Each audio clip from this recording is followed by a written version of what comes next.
walang mahina yung katawan ko. Tapos sinabi ko sa aking sarili na siguro bigla na lang akong naiglip ulit na hindi ko namalayan. So ngayon, sa isang senaryo nakita ko na biglang nagbago ang kung saan ako nakahiga. At sa ganun, at ayun, sa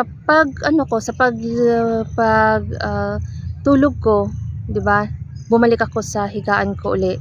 At biglang sa harapan ko nakita ko ang biglang sumulpot ang dalawang tao na nakalutang lang.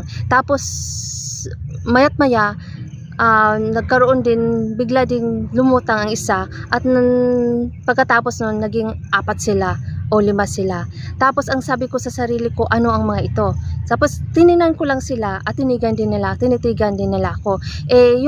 Yung itsura naman nila parang parang blurred